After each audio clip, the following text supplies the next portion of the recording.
చూశాడు ఆ దేవుడే, నీ కొరకు చూశాడు ఆ దేవుడే.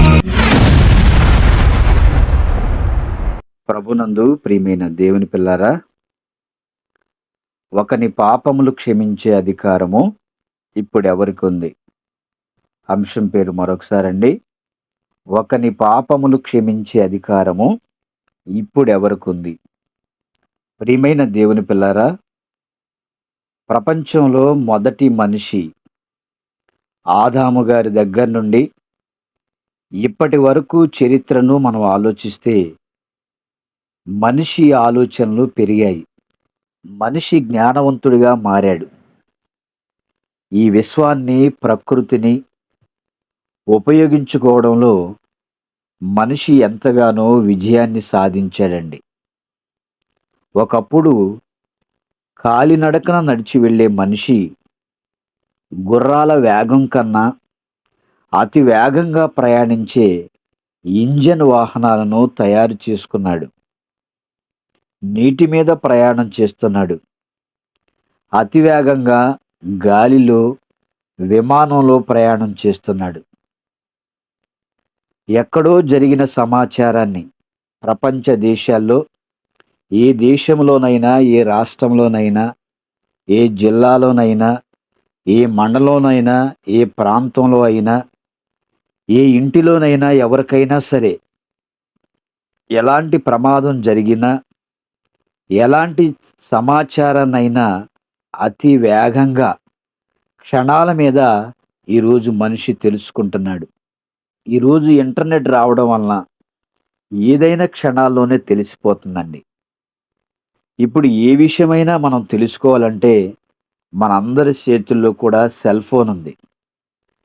అరచేతిలో సెల్ ఫోన్ పెట్టుకొని ఏ విషయాన్నైనా చాలా ఈజీగా మనం తెలుసుకుంటున్నాం.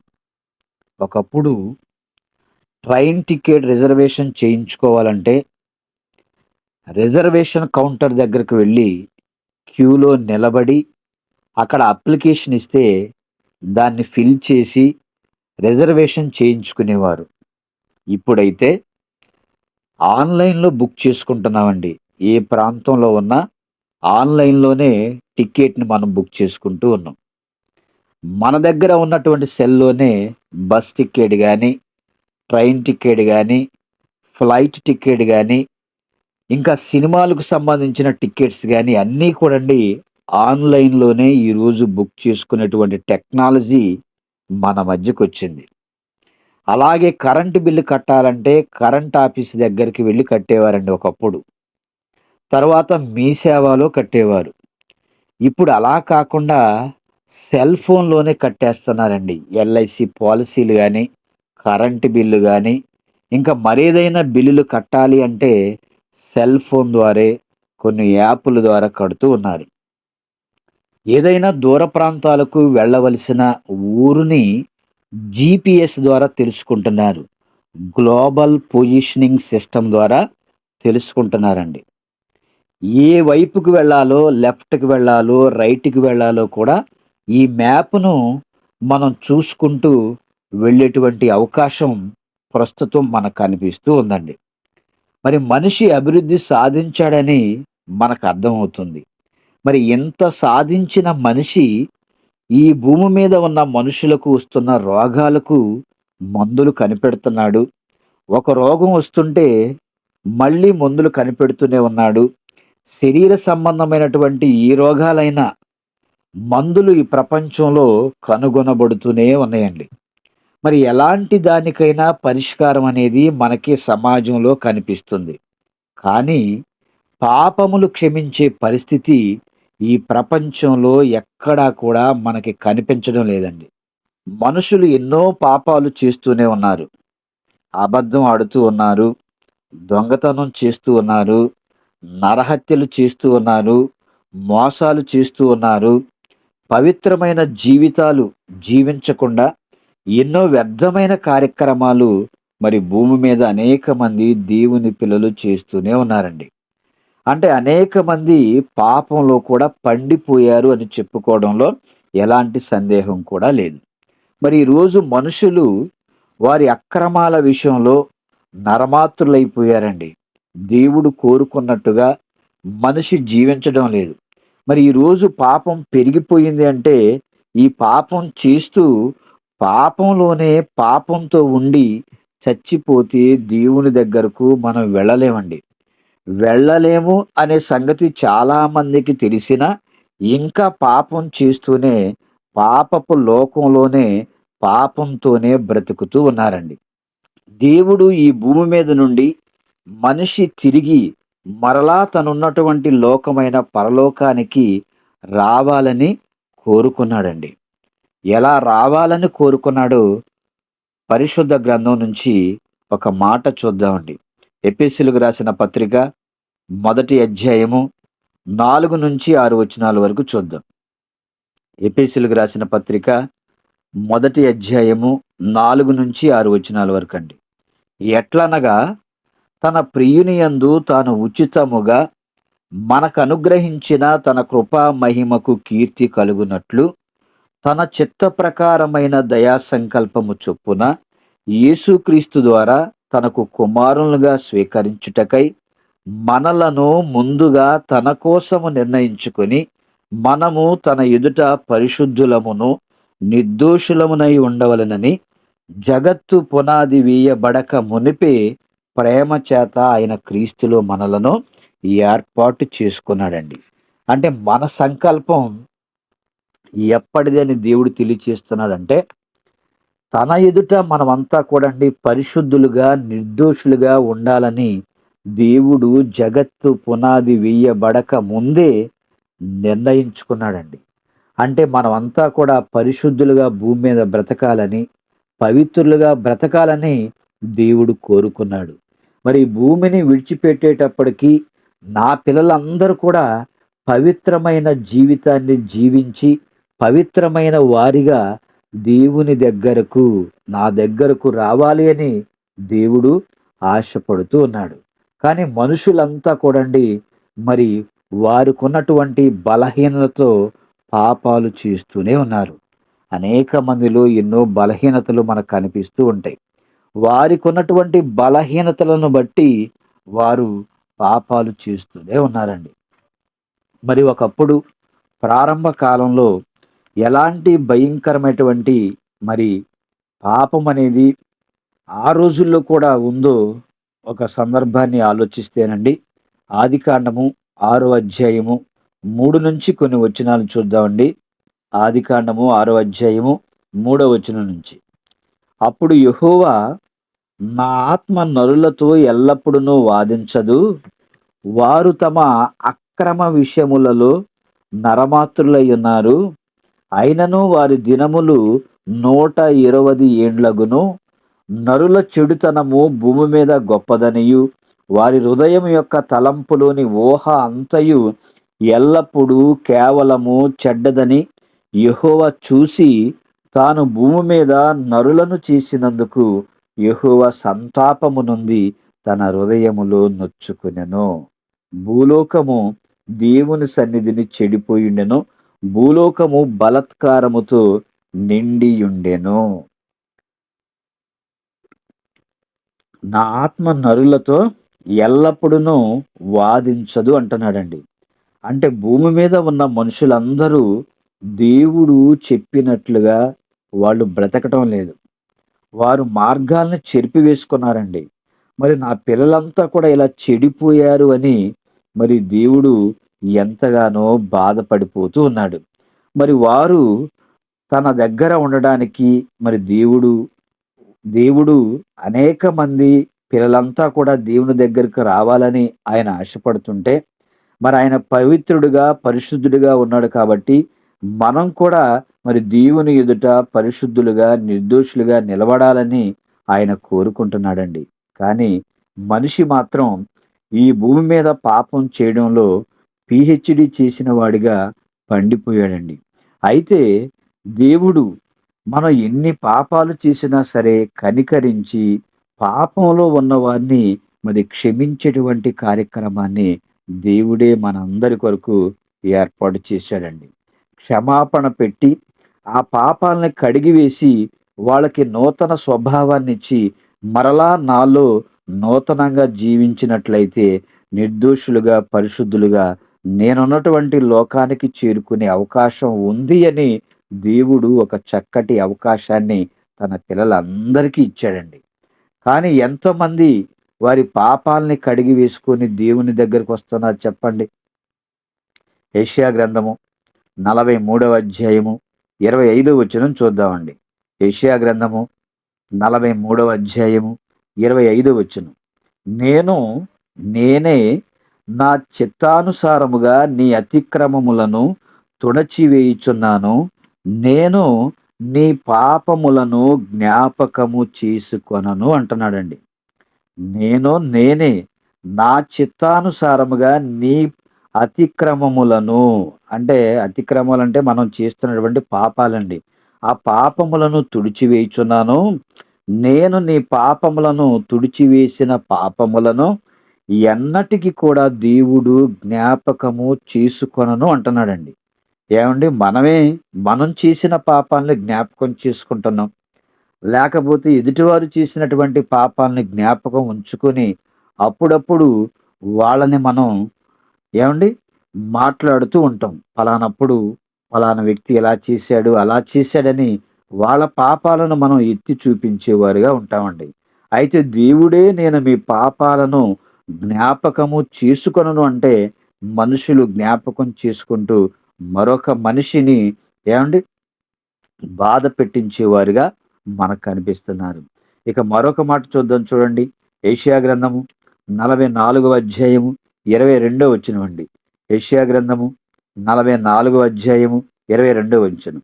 మంచు విడిపోవునట్లుగా నేను నీ అతిక్రమములను, మబ్బు తొలగునట్లుగా నీ పాపములను తుడచివేసి ఉన్నాను. నేను నిన్ను విమోచించి ఉన్నాను.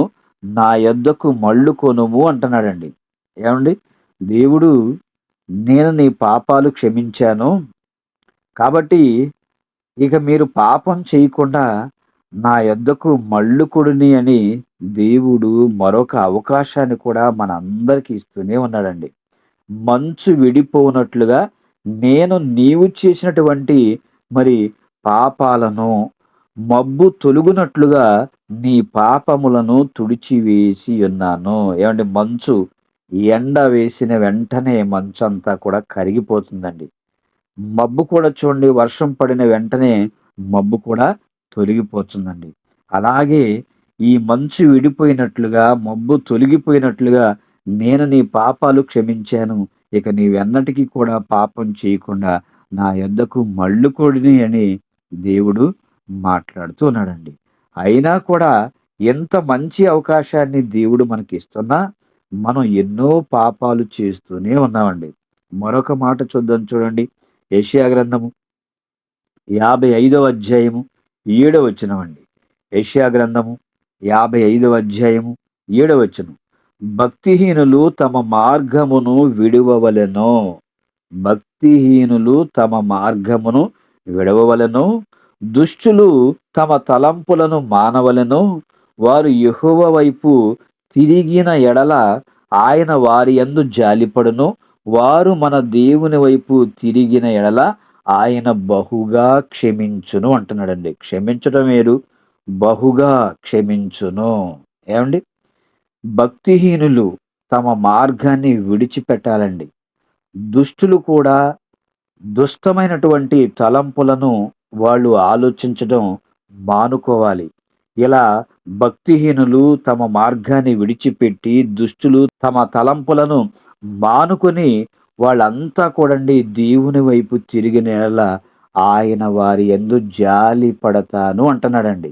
ఏమండి, మనమైతే పాపాల మీద పాపాలు చేసుకుంటూ వెళ్ళిపోతున్నా నా కుమారుడు నా కుమార్తె నశించి నరకానికి పోతే అనంతకాలం శిక్ష అనుభవించాలి అని దేవుడు మనం చేస్తున్నటువంటి పాపాన్ని చూస్తూ జాలి పడిపోతూ ఉన్నాడండి. ఎందుకంటే ఈ పాపంలో బ్రతుకుచుండగానే ఇప్పుడు అతని జీవితకాలం ముగించబడి మరి కన్ను మూసిన మరుక్షణమే నరకంలో కన్ను తెరుస్తాడేమని దేవుడు మనందరి పట్ల కూడా జాలి పడుతూ ఉన్నాడండి. ఆయన వారి యందు జాలిపడును. వారు మన దేవుని వైపు తిరిగిన ఎడల ఆయన బహుగా క్షమిస్తాను అంటున్నాడండి. ఎంత గొప్ప దేవుడో చూడండి. మనం ఎన్ని పాపాలు చేసినా సరే దేవుడు క్షమిస్తాను అని చెప్తున్నాడు.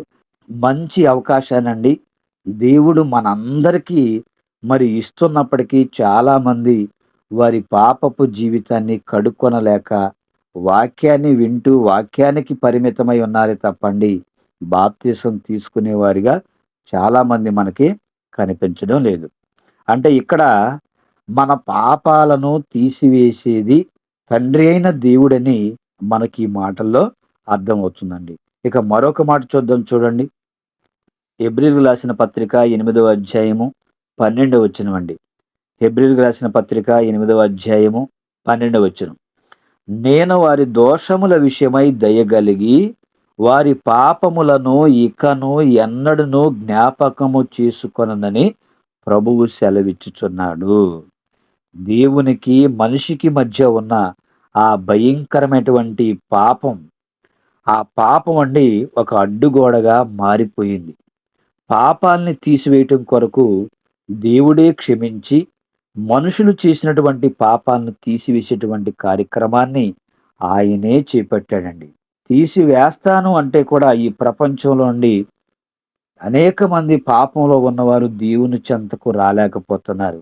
మరి ఈ ప్రపంచంలో ఎంత టెక్నాలజీ పెరిగిపోయినా ఎవరి వలన మరి పాప క్షమాపణ అనేది మనకు దొరకదండి. ఏదైనా ఒక రోగం వస్తే డాక్టర్ దగ్గరికి వెళ్తాము. ఆ రోగానికి డాక్టర్ గారు మందులిస్తారు. జ్వరం వస్తే దానికి మందులున్నాయి. ఇంకా శరీరంలో ఏ అవయవానికైనా రోగం వస్తేనండి, ఆ రోగాన్ని నయం చేసుకోవడానికి ఈ ప్రకృతి నుండి మందులు ఎన్నో మనకి కనిపిస్తూ ఉన్నాయి. మరి ఆ మందులే ప్రకృతిలో ఉన్నటువంటి మందులే మరి రోగికి ఇచ్చి మరి వైద్యులు నయం చేస్తూ ఉన్నారండి. మరి కానీ ఈ పాపాలను ఎవరు తీసివేస్తారంటే నేనే అంటున్నాడు దేవుడండి. మరి దేవుడు పాపాలను క్షమించకపోతే మన పరిస్థితి ఎలా ఉండేదో మనం ఏమైపోయేవారమో మనమంతా ఒకసారి ఆలోచించుకోవాలి. ఆయన క్షమిస్తున్నాడు గనుక గతంలో మనం చేసినటువంటి మన పాపాలకు పాప క్షమాపణ దొరికిందండి. ఈ రోజండి చాలామంది బాప్తిసం తీసుకున్నారు. వాళ్ళకి పాప క్షమాపణ దొరికింది. ప్రతిరోజు కూడా వారి వ్యక్తిగత జీవితంలో ప్రతిరోజు వాళ్ళు చేస్తున్నటువంటి పనుల్లో గానీ, ఏ విషయంలో అయినా సరే ఆలోచనలో గానీ, చూపుల్లో గానీ, తలంపుల్లో గానీ మనిషి పడిపోతున్నట్లయితే మరి వ్యక్తిగత జీవితంలో ప్రతిరోజు కూడా దేవుని సన్నిధిలో మనం క్షమాపణ కోరుకుంటూ ముందుకు వెళ్ళిపోవాలండి. బాప్తిసం తీసుకున్నా సరే. ఎందుకంటే అనేక మంది బాప్తిసం తీసుకున్నాము, మేము కన్ను మూస్తే పరలోకానికి వెళ్ళిపోతాము అనుకుంటున్నారు. బాప్తిసం తీసుకున్న మనం ఏవండి మన జీవిత పర్యాంతం వరకు దేవుని దృష్టిలో నమ్మకమైన వారిగా మనం బ్రతకాలండి.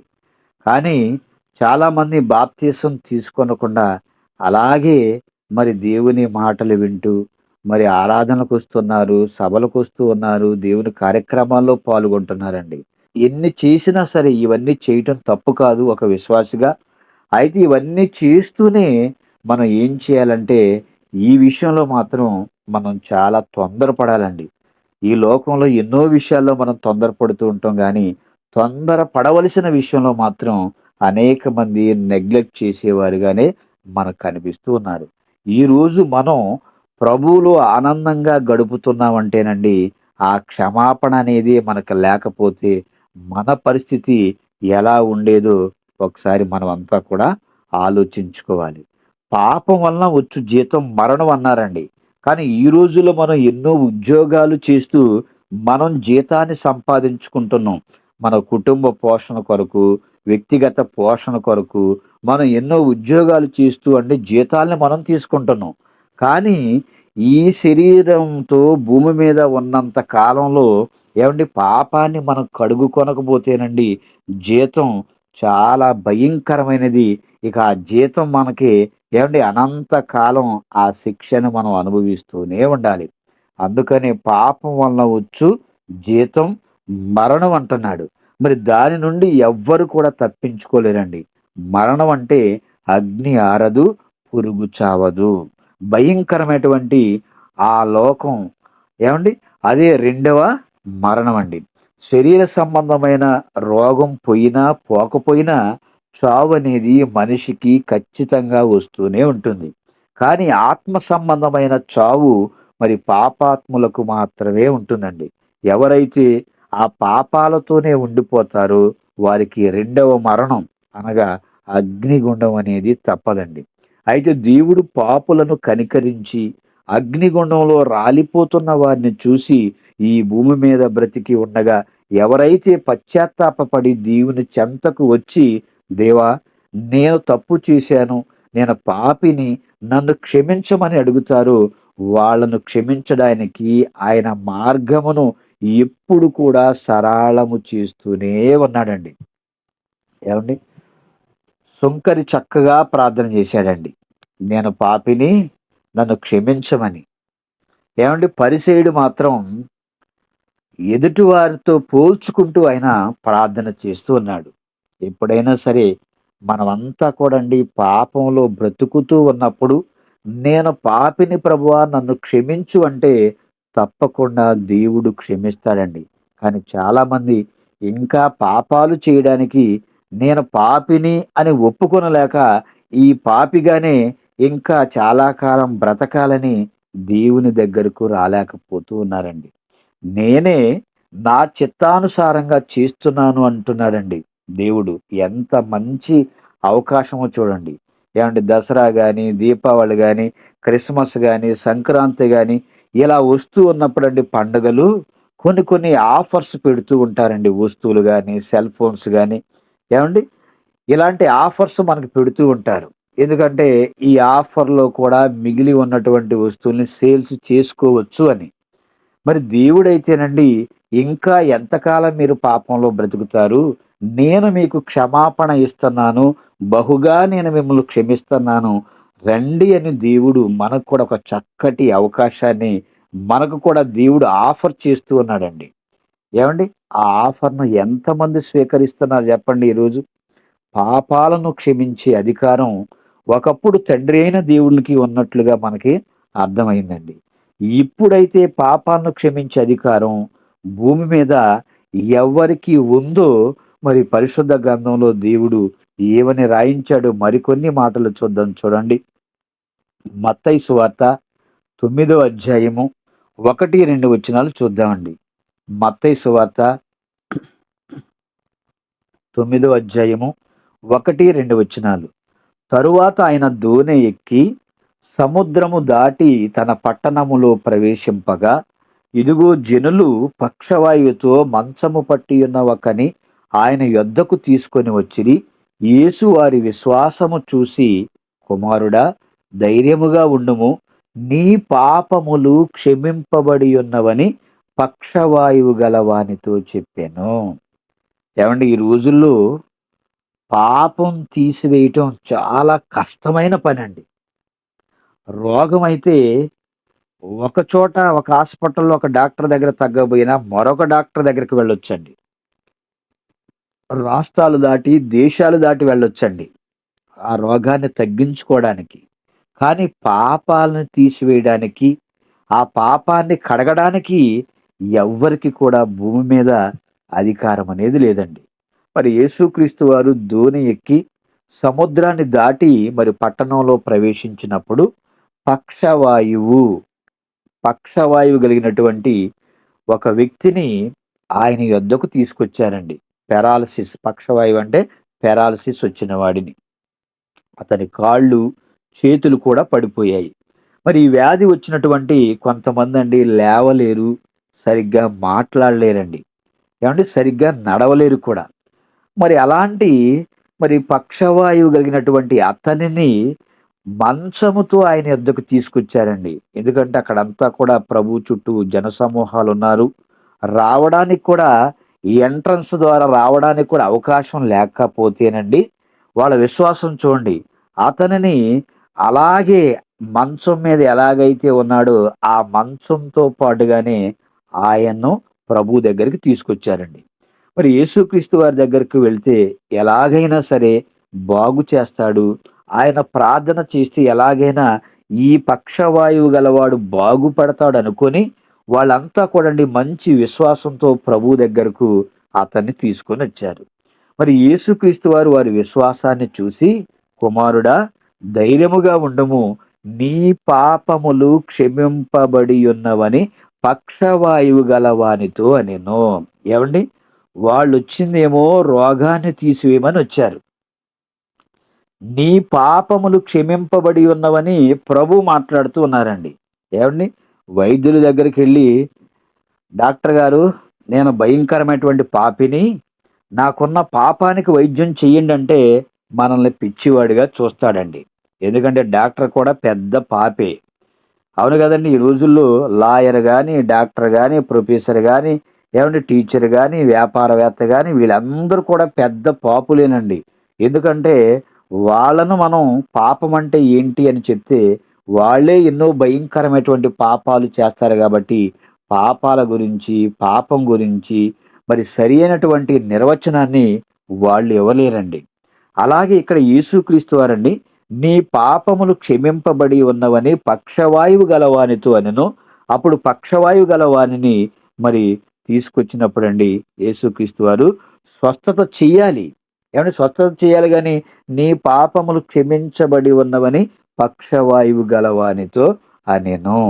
అప్పుడు మరి కొంతమంది గోతి దగ్గర గుంట నక్కల్లాగా చుట్టూ కాసుకొని ఉంటారు కదండి, శాస్త్రులు, పరిసయ్యులు. ఆ శాస్త్రులలో కొందరు, ఇతడు దేవదూషణ చేయుచున్నాడు. అదేంటి, రోగంతో వచ్చిన వాడికి రోగాన్ని నయం చేసి పంపించాలి కదా, ఇతనేంటి నీ పాపాలు క్షమింపబడి ఉన్నవని చెప్తున్నాడు, పాపాలను క్షమించేది తండ్రి అయిన దేవుడు కదా, ఈయనేంటి దేవదూషణ చేస్తున్నాడని మరి శాస్త్రులు మాట్లాడుతూ ఉన్నారండి. మరి ఇప్పటి వరకు పాపాలను క్షమించే అధికారం ఒక దేవునికి మాత్రమే ఉంది అని వాళ్ళు కూడా అనుకుంటున్నారు శాస్త్రులు. మరి యేసుక్రీస్తు వారు ఎందుకు ఇలా చెప్తున్నాడని, దేవదూషణ చేస్తున్నాడని మరి వాళ్ళు అనుకుంటూ ఉన్నారండి. దేవుడు ఒక్కడే తప్ప పాపమును క్షమింపగలవాడెవడని తమ హృదయములో ఆలోచించుకుంటున్నారండి. ఏమంటే హృదయంలో అనుకుంటుంటే కూడా ప్రభువుకు అర్థమైపోయిందండి. వారు తమలో తాము ఎలాగో ఆలోచించుకునుట యేసుక్రీస్తు వారు వెంటనే తన ఆత్మలో తెలుసుకుని, మీరు ఇలాంటి సంగతులు మీ హృదయములలో ఎందుకు ఆలోచిస్తున్నారు అని ఆయన ప్రశ్నించాడండి. ఎందుకంటే వీళ్ళు ధర్మశాస్త్రాన్ని మాత్రమే ఫాలో అవుతూ ఉన్నారండి. ఆ ధర్మశాస్త్రాన్ని నెరవేర్చడానికి వచ్చినటువంటి క్రీస్తు వారు చెప్తున్న ఏ మాటను కూడా ఆ కాలంలో వీళ్ళు అంగీకరించిన వారిగా లేరండి. మరొక మాట చూద్దాం, చూడండి. మార్కు సువార్త 2వ అధ్యాయము 7వ వచనం నుంచి, మార్కు సువార్త 2వ అధ్యాయము 7, 8, 9 వచనాలు చూద్దామండి. ఈ పక్షవాయువు గలవానితో నీ పాపములు క్షమింపబడి ఉన్నవని చెప్పుట సులభమా, నీవు లేచి నీ పరుపు ఎత్తుకొని నడువమని చెప్పుట సులభమా అని ప్రభువు వారిని ప్రశ్నించాడండి. అప్పుడు శాస్త్రులు, పరిసయ్యులు ఏం చేశారంటే మరి యేసుక్రీస్తు వారి గురించి ఏమనుకుంటున్నారంటేనండి, యేసుక్రీస్తు వారు కేవలం వడ్లవాని కుమారుడిగా, ఒక మనుషునిగా మాత్రమే వాళ్ళు చూస్తూ ఉన్నారండి. ఏమండి, ఆ రోజులు అందుకనే ఇతను దేవదూషణ చేస్తూ ఉన్నాడని వాళ్ళు అనుకుంటూ ఉన్నారు. ఎందుకంటేనండి, ఆనాడు ఉన్నటువంటి కాలంలో ప్రత్యక్షంగా క్రీస్తు వారి పక్కన ఉన్నటువంటి వాళ్ళు, ఆయనతో మాట్లాడినటువంటి వాళ్ళు, ఆయనతో తిరిగినటువంటి వారికి క్రీస్తు ప్రభు వారు అర్థం కాకపోతే, ఈనాడు పరిశుద్ధ గ్రంథంలో రాయబడినటువంటి తండ్రి యేసుక్రీస్తు వారు పరిశుద్ధాత్మ దేవుడు గురించి ఈనాడు సమాజానికి కూడా సరిగ్గా అర్థం కావడం లేదండి. ఏమండి, ఎప్పుడు కూడా దేవుని మనసును అనేక మంది సరిగ్గా అర్థం చేసుకొనక అపార్థాలు చేసుకుంటూ మన క్రైస్తవ సహోదరులే ఒకరిని ఒకరు దూషించుకుంటూ ఉన్నారు. ఏమంటే ఆనాడే వీళ్ళేమనుకున్నారండి, వడ్లవాని కుమారుడుగా చూశారే తప్ప మరి ఆయన దేవుని కుమారుడని చెప్పినా సరే ఆయన మాట వినలేదండి. దేవుని వలన కలిగినది పాప క్షమాపణ. నేను నీ పాపములను క్షమిస్తానని అంటున్నాడంటే, దేవదూషణ చేస్తున్న ఇతనెవడు, ఇతన ఎవరు అని అన్నట్లుగా శాస్త్రులు పరిచయులు మాట్లాడుతూ ఉన్నారు. శాస్త్రులను పరిచయులను దేవదూషణ చేస్తున్న ఇతడెవడు, దేవుడొక్కడే తప్ప మరి ఎవడు పాపములను క్షమించగలడని ఆలోచించుకొనసాగిరి. చేస్తే క్షమిస్తే ఏమండి, అంటే పాపాలను క్షమిస్తే పాపాలను క్షమించే అధికారం కేవలం తండ్రికి మాత్రమే ఉంది. అంటే దేవుడు ఒక్కడికే ఉంది. కానీ ఎవరు కూడా పాపమును క్షమించే అధికారము లేదు గదా! అని ఒకరినొకరు ప్రభువు చెప్పినటువంటి మాటను గురించి వాళ్ళు ఆలోచిస్తూ ఉన్నారండి. అప్పుడు వారంటున్నటువంటి ప్రశ్నలకు, వాళ్ళ మనసులో ఉన్నటువంటి సందేహాలకు యేసుక్రీస్తు వారు ఇస్తున్న సమాధానాన్ని మనం చూస్తే ఏవండి, మత్తయి సువార్త 9వ అధ్యాయము 4వ వచనం నుంచి చూద్దామండి. మత్తయి సువార్త 9వ అధ్యాయము 4వ వచనం నుంచి. యేసు వారి తలంపులు గ్రహించి, మీరెందుకు మీ హృదయములలో దురాలోచనలు చేయుచున్నారు? నీ పాపములు క్షమింపబడి ఉన్నవని చెప్పుట సులభమా, లేచి నడువమని చెప్పుట సులభమా అని ప్రభువే వారిని ప్రశ్నిస్తూ ఉన్నాడండి.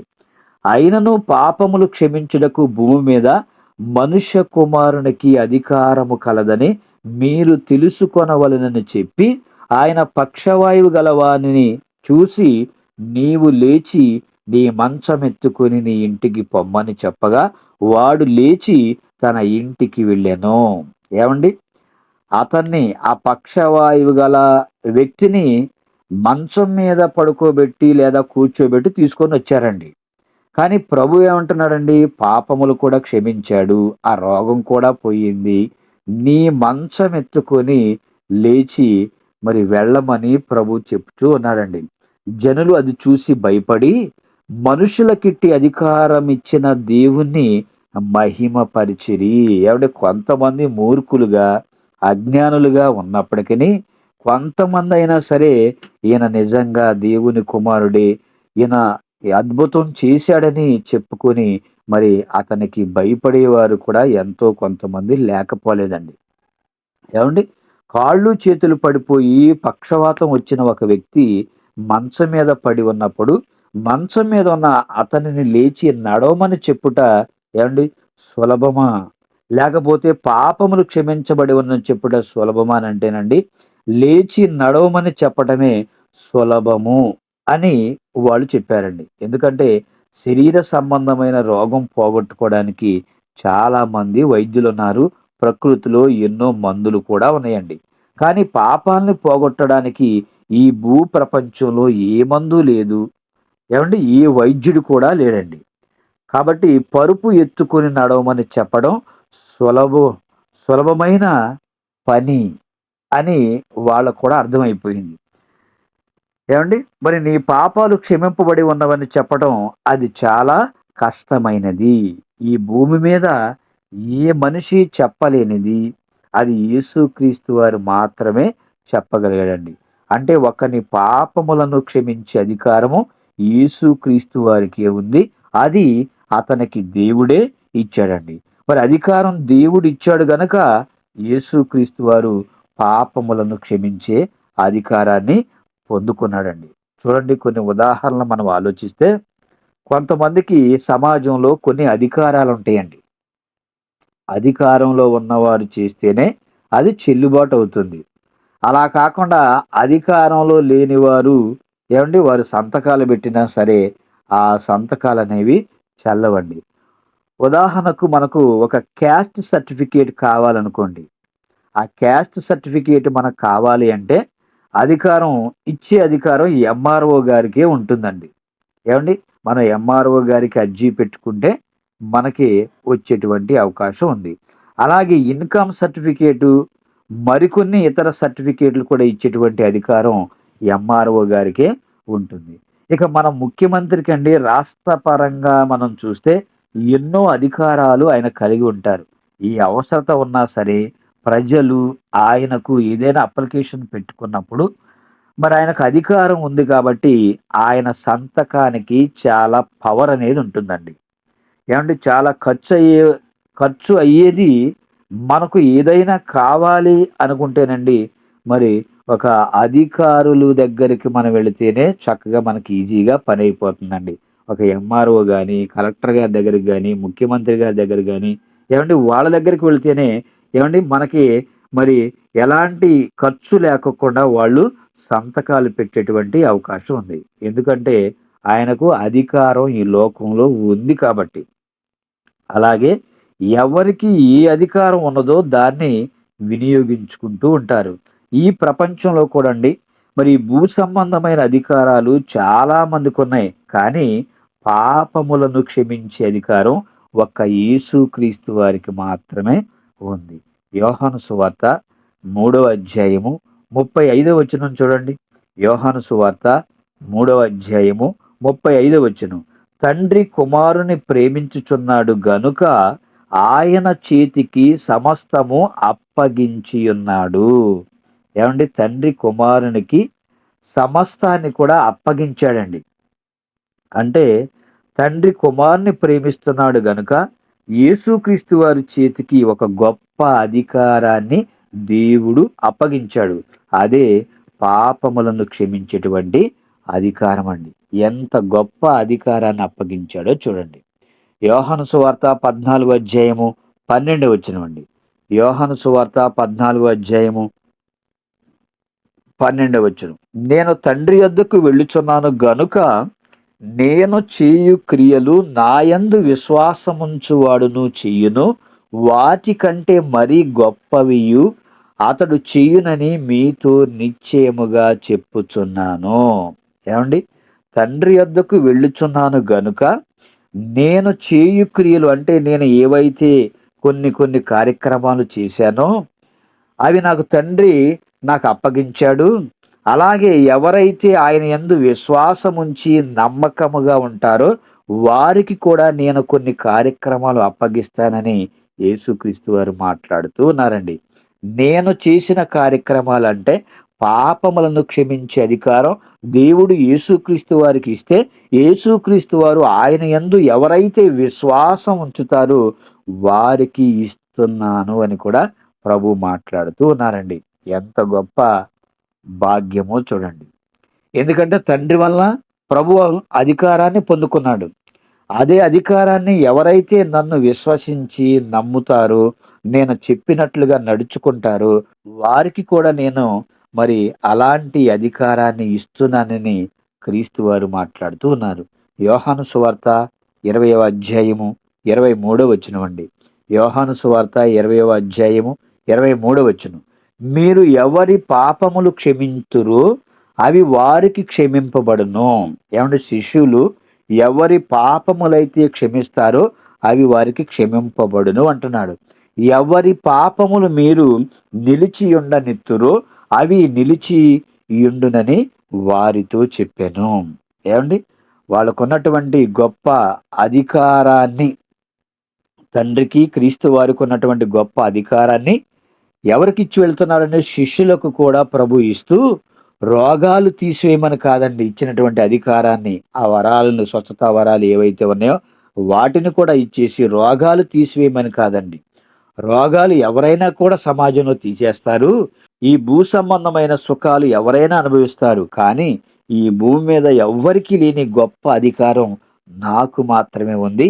ఆ అధికారాన్ని మీకు ఇచ్చి వెళుతున్నానని శిష్యులతో క్రీస్తు ప్రభువారు చెప్పారు. మరి మీరు ఎవరిని పాపాలు క్షమిస్తారో అవి వారికి క్షమించబడతాయి. మరి పాపములు క్షమించే అధికారం మనుష్య కుమారునికి ఉంది. ఆ మనుష్య కుమారునికి ఉన్నటువంటి అధికారాన్ని ఎవరైతే ఆయన యందు విశ్వాసం ఉంచుతారో వారికి ఇస్తాను అంటున్నాడు.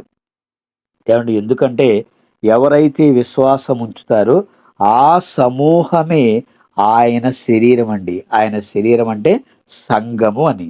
ఆ సంఘానికి శిరస్సు యేసుక్రీస్తు వారు. మరి ఆ సంఘం అంతా కూడా ఆయన శరీరం అండి. మరి అలాంటప్పుడు ఏమండి మరి ఆ సంఘంలో ఉన్నటువంటి దేవుని పిల్లలందరూ కూడండి మరి దేవుడు ఈ అధికారాన్ని అయితే క్రీస్తు వారికి అప్పగించారు.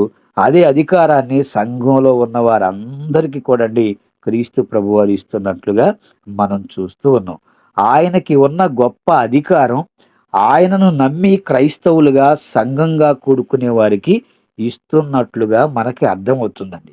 మరి ఈ భూమి మీద ఎవ్వరికీ లేని ఒక గొప్ప అధికారం సంఘానికి మాత్రమే అప్పగించబడింది. మీరు ఎవని పాపాలైతే క్షమిస్తారో వారి పాపాలు క్షమించబడతాయి. సంఘమంతా కూడా కలిసండి ఒకని పాపాలను క్షమిస్తే దేవుడు ఆమోదం చేస్తున్నాను అంటున్నాడండి. సంఘమంతా ఆమోదించింది గనుక ఇతని పాపములను నేను తీసివేస్తున్నాను. ఏమండి, సంఘమంతా కూడా అండి కలిసి ఒక వ్యక్తి పాపాలు క్షమించవద్దు తండ్రి అని మనం ప్రార్థన చేస్తేనండి ఆ వ్యక్తి పాపాలు అలాగే ఉండిపోతాయంట. మరి చాలా గొప్ప అధికారాన్ని దేవుడు మనకిచ్చాడు.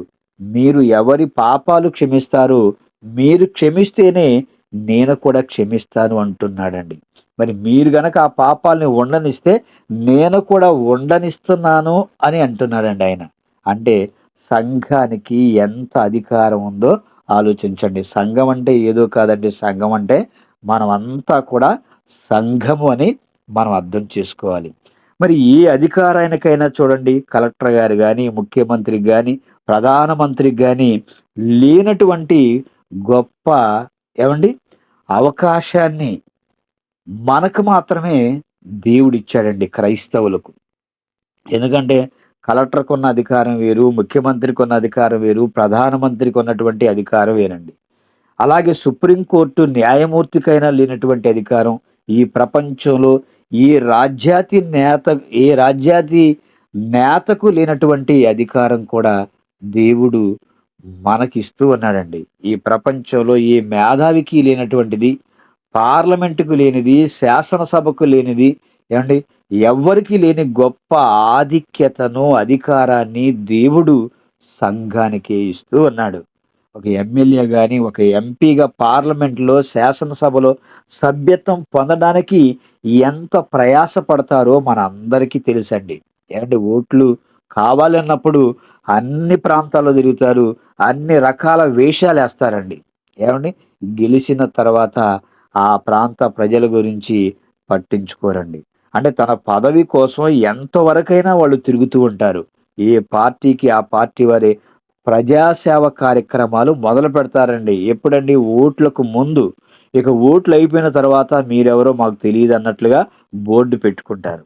ఎందుకంటే ఇప్పటి నుండి కష్టపడితేనే గాని రాబోతున్న ఎన్నికల్లో ప్రజల మధ్యకు వెళ్ళలేమని, అలాంటి ఉద్దేశంతోనండి ప్రజల క్షేమం కోరుతూ ఎన్నో కార్యక్రమాలు చేస్తా ఉంటారండి నటిస్తూ.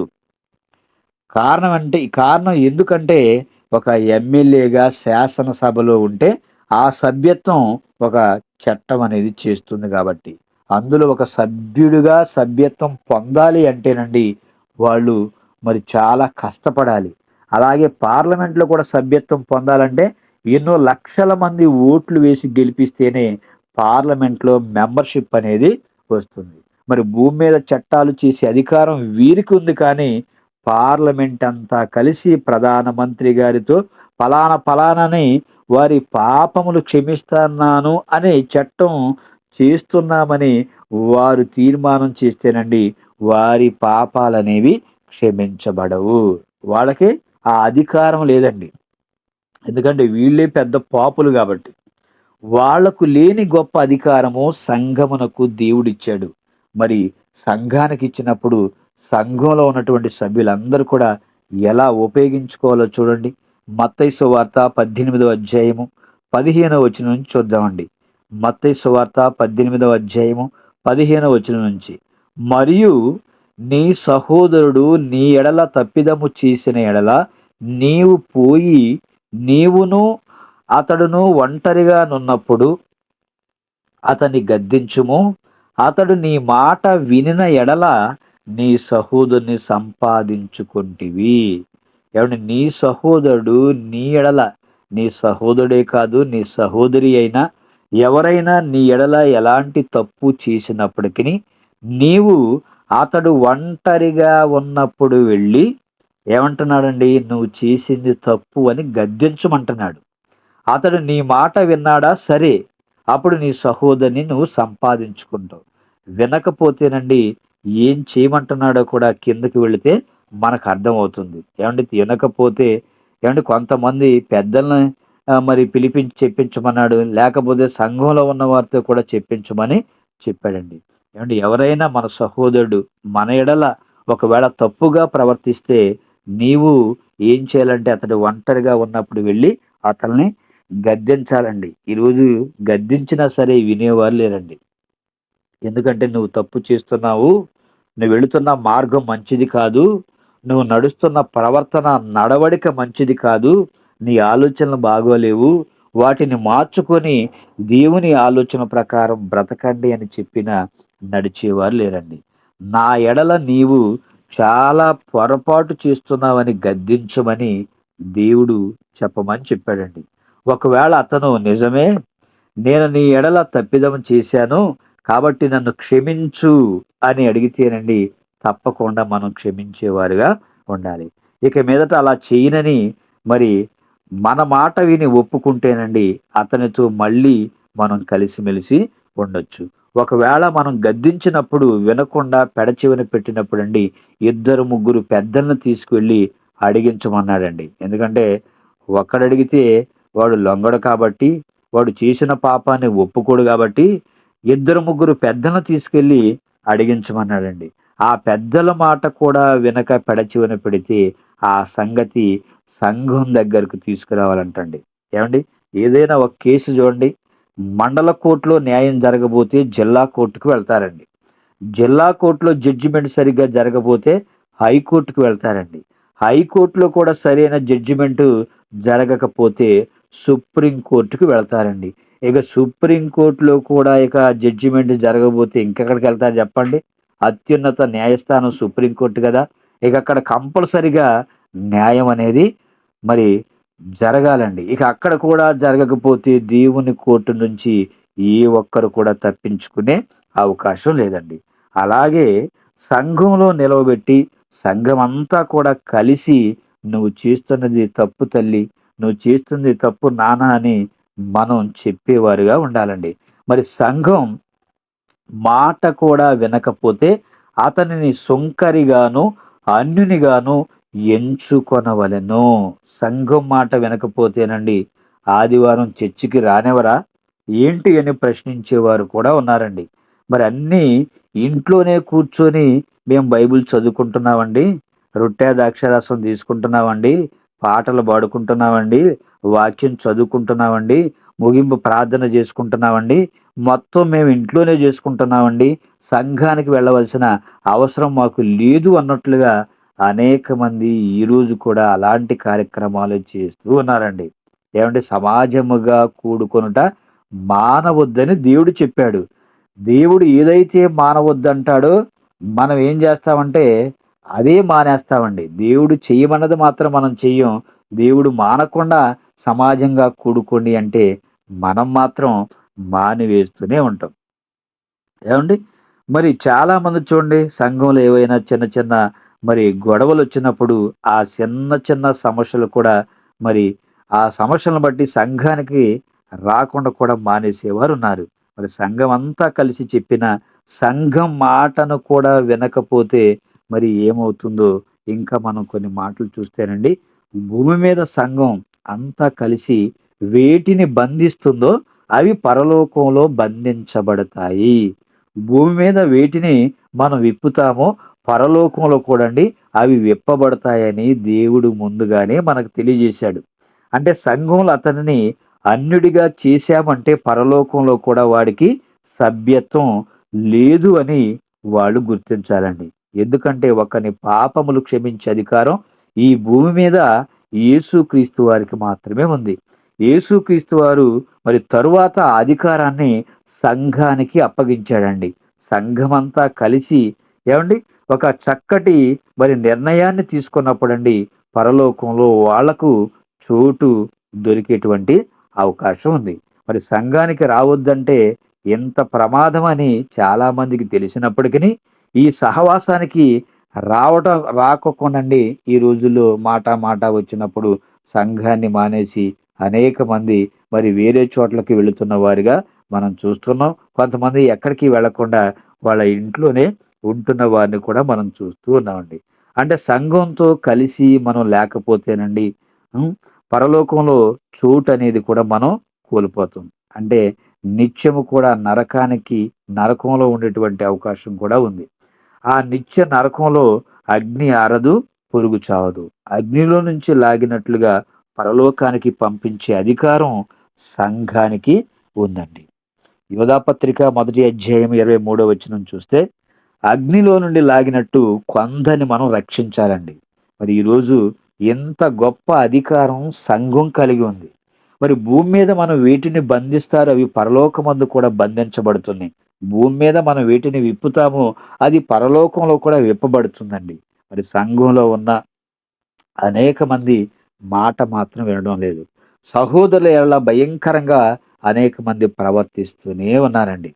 కాబట్టి మనం అగ్నిలో నుండి లాగినట్లుగా కొందరిని ఏం చేయాలంటే మరి దేవుని వైపుకు నడిపించేవారిగా మనమంతా ఉండాలండి.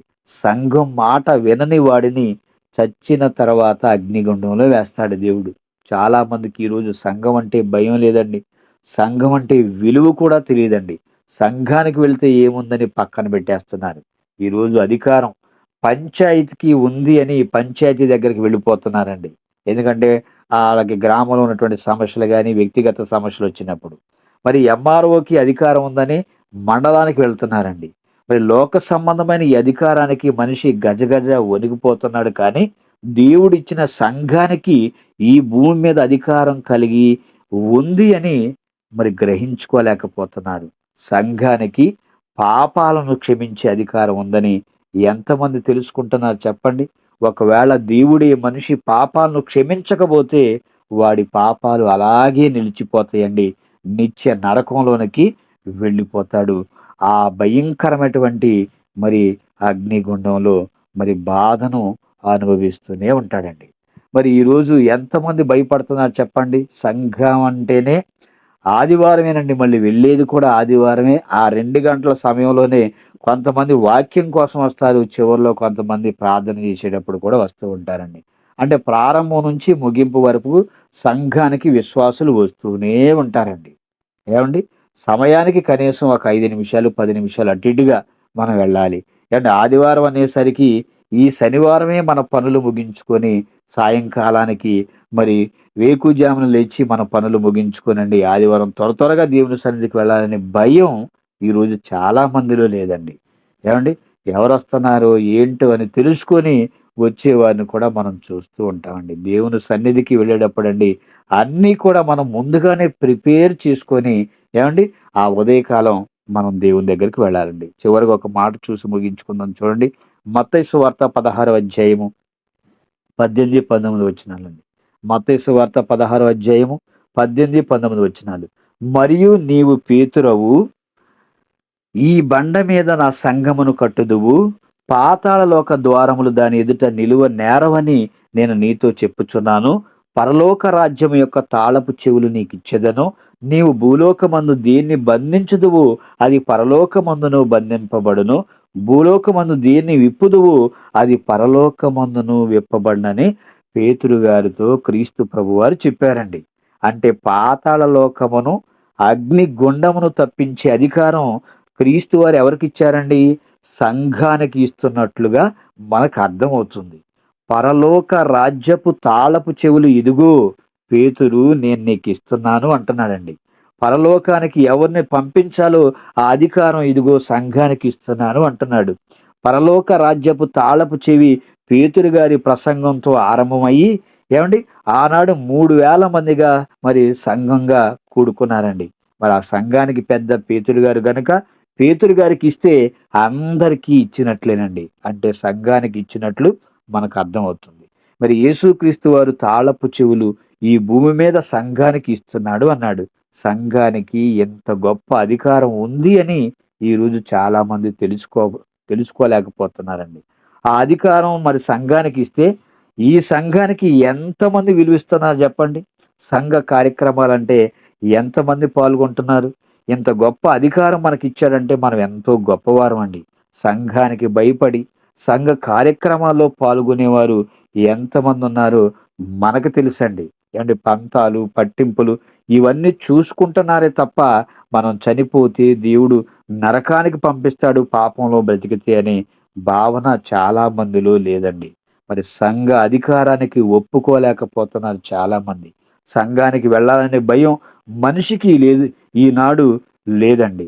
కాబట్టి భూమి మీద ఒకని పాపములు క్షమించే అధికారం ఇప్పుడు సంఘానికే, అంటే క్రీస్తుకే ఉందండి. ఒకప్పుడు ఎవరికుందండి? తండ్రికుంది. తండ్రి ఆ అధికారాన్ని ఎవరికిచ్చాడండి? క్రీస్తు ప్రభువారికిచ్చారు. క్రీస్తు ప్రభువారు ఎవరికిచ్చారండి? శిష్యులకిచ్చారు. ఆ! అదే విధంగా శిష్యులు తర్వాత అండి మరలా క్రీస్తు వారు సంఘానికి ఆ అధికారాన్ని ఇచ్చాడు. కాబట్టి ప్రతి ఒక్కరూ క్రీస్తునందు విశ్వాసముంచి మన పాపముల నిమిత్తం, పాప క్షమాపణ నిమిత్తం క్రీస్తు వారి పరిశుద్ధ రక్తములో కడగబడి బాప్తిసమైనటువంటి గొప్ప కార్యక్రమం ద్వారా అండి మరి మన పాపాలను కడుక్కొని క్రీస్తు వారిలో మరి విశ్వాసిగా ఉంటూ సంఘంలో అందరితో కలిసిమెలిసి ఐక్యంగా ఉంటేనే గాని మన పాపాలు క్షమించబడవండి. కాబట్టి ఈ మాటలు విన్న ప్రతి ఒక్కరు కూడా మరి సంఘం అధికారానికి లోబడి బ్రతికి పరలోకాన్ని సంపాదించుకోవాలని కోరుకుంటున్నానండి. కాబట్టి ఇప్పుడైతే పాపాలను క్షమించే అధికారం క్రీస్తు ప్రభువారికి ఉంది. ఆ అధికారాన్ని సంఘంలో ఉన్నవారికి కూడా ప్రభు అప్పగించారండి. ఒకప్పుడు తండ్రి మరి మన పాపాలను క్షమించాడు. యేసుక్రీస్తు వారు క్షమించారు. క్రీస్తు మరి సంఘముగా ఉన్నటువంటి మనందరికి కూడా ఆ అధికారాన్ని ఇచ్చారండి. ఈ మాటలు విన్న మనమంతా కూడండి అనేక మందిని అగ్ని నుండి లాగినట్లుగా కొందరినైనా రక్షించి మనం పరలోకానికి వెళుతూ అనేక మందిని పరలోక మార్గానికి నడిపించేవారుగా ఉండాలని కోరుకుంటూ ఈ నా మాటలు ముగిస్తున్నాను. తలలు వంచండి, ప్రార్థన చేసుకుందాం.